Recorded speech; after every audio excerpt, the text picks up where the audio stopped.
Okay na, naka-play na. Hello guys, good morning, good afternoon, good evening sa inyo lahat.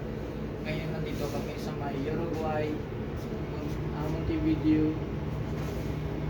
Naghanap kami dito ng pwede namin bili. Kaya tingnan nyo guys ang mga souvenir. Lahat ng ganito. Daming mga pang magnet ref, sa may mga ref o mga souvenir na pwede nyo makita.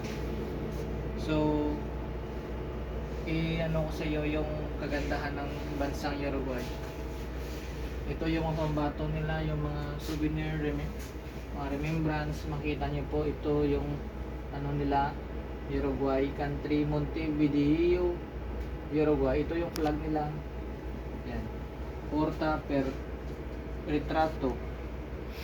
Wala kasi yung mga language dito Espanyol sa Uruguay. Kaya makita nyo. Yan. Ito, mga sombrero. Yan, tingnan nyo, ang ganda oh. Marami, mga bottles. Ito, yan, makita nyo, maganda, mga tanawin. So, dito naman tayo.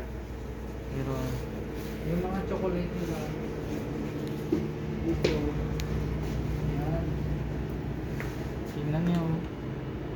Bugadito Negro. Ito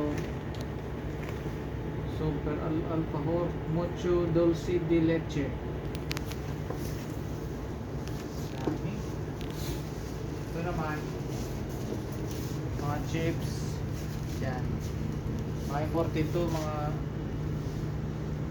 bansa nila kasi Uruguay Pride.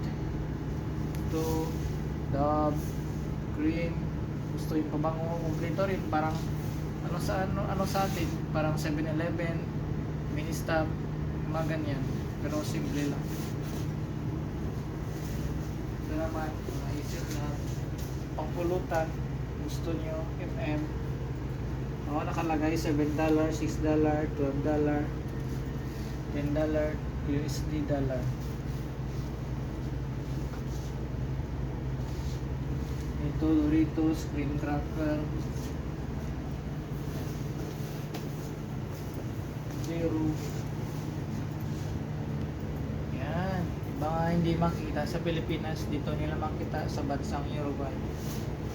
Yan. So I hope guys yung na-enjoy kayo sa aming tour dito sa may Montevideo, Uruguay. Thank you and God bless you.